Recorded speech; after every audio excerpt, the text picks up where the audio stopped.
Okay. You measure your own success. I wanted to come on here and I wanted to talk about success and becoming the measurer of your own achievements. I think this is really relevant and I've been thinking about it a lot recently, particularly for someone like me who's in the creative industry.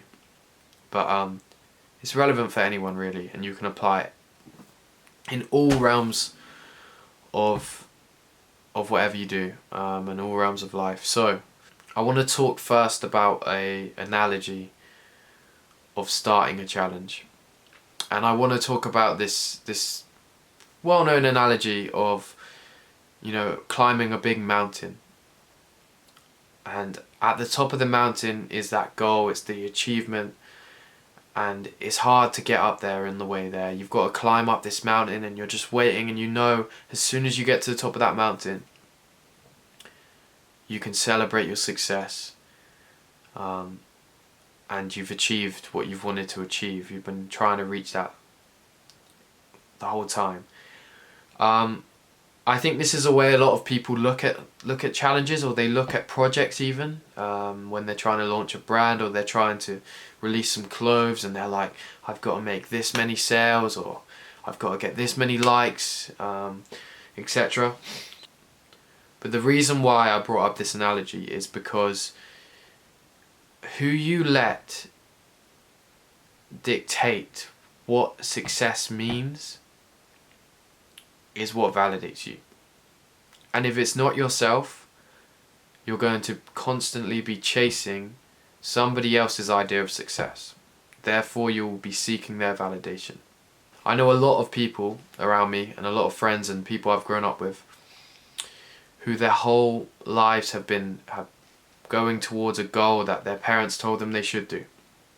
Whether that may be careers, whether that may be trying to get a degree, because that's what their parents wanted them to do.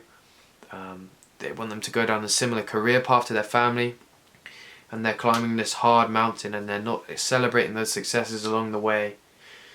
They're not in awe at what they're learning. They're not amazed by all of the new things they're learning in that subject until they graduate, until they get that degree and that piece of paper, because their parents are their measurer. And that's where it's all wrong. Your parents and people can have expectations, but remind yourself that you measure your own success. And some people, it takes longer for them to realize that they don't actually want to do that. And it's because they're allowing somebody else to be the measure of their success. Another example, specifically in the creative industry, is there are lots of people who do things just for social gain, and people create things just for likes, or just because they know it'll do well, because there's a famous person involved, or etc. And what people don't realize is, by doing that, they are giving in to this idea of external validation. They're allowing themselves to only feel successful when others are pleased. And it's really important that we don't. It's really important that we measure our own successes. We've become so ingrained in this sort of mentality where we're climbing to the top of the mountain and everything's going to be fine once we get to that top of that mountain, which is an okay mentality as a concept, but not when somebody else decides it for you. Okay? You lose the reason why you're climbing the mountain in the first place, and that's really important. I'll give an example of how I'm learning to do that. Probably about May time this year, I wanted to make a collection called White Flag, and this collection is something that I've been working on for a year or so, 2 years. It's been an idea that's been in the works for a long time. And as a creative, it's really important that when I make collections, you're painting a picture. So only you can paint that picture, and only you can create that recipe of what you think is a complete product.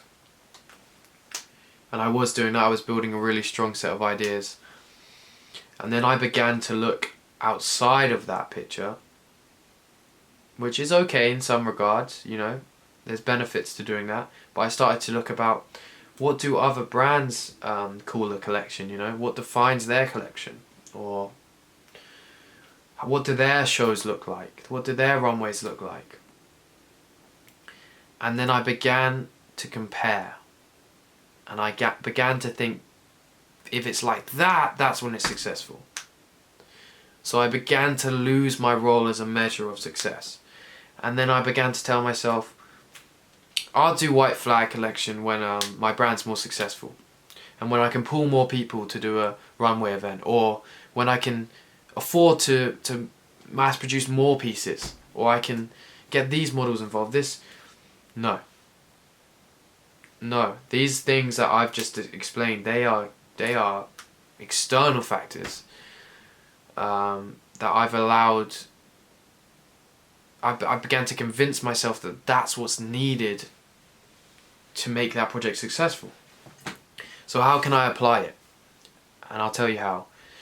I'm making the White Flag collection now because I've decided that my success will be done once I've finished my project exactly how I would like it to be. You are your own measure of success. It's not about the reaction, it's not about the sales, it's not about how many people you can pull up to a runway show and how many people can enjoy the sale. That is all amazing, and those things are great. But as an artist and as a creator, and this actually can be applied separate from artists and creators, but it's important that you measure your own success, because only you deserve your own validation. Okay? You don't deserve other people's validation. You deserve their compliments when it's needed. But let's stop seeking validation this year. And if you do want to make clothes just because you want to get rich quick, or if you do want to make clothes just because you want to get 10k followers on Instagram, then I'm really sorry, but this video is not for you. So, you know, respect, but this video is not for you. This video is for people who want to make an eternal difference with what they do. It's for the true creatives out there. Not just creatives, but it's for the true people who want to execute ideas. When you execute your ideas, please allow yourself to measure your own successes. It's hard nowadays, but do it for yourself. And don't chase something that you don't realize is not your goal. Don't let people define it. I've seen it happen too much, and I wanted to share that way of owning it. And I think it's really important that you tell yourself that, you know, I measure my own success. Nobody else does. And that's why I'm making this video, really. This is something that's out of my comfort zone for me. I hate talking to a camera. I could sit here and be behind a keyboard online and say this exact same thing. But it's time we step out our comfort zone and yeah, I mean, there we go. Like, that wouldn't be a successful conversation via my Instagram story. But me talking to the camera, hopefully it resonates with you. Hopefully you can respond in the comments and join in with this conversation. And then that's me measuring my own success. That's what's successful to me. And I think we should all just be hungry for it this year and own what we want. Let's not let anybody else dictate what our art should be like or what we should create. It's really important that you measure your own success, because then you won't forget that why you started, you know? Remember why you started. Is the kid who wanted to make a fashion brand the same guy now who's trying to get TikTok streams or views or whatever? I don't think so. I think they're two different people. You know? Be proud of what you do, because you define what you should be proud of. Let me know what you think, because it's quite hard for me to stand here and sit here, in front of a camera. So let me know what you think, and if these are some topics that you would like me to continue to discuss. But yeah, guys, let's have a good start to our 2025. Peace.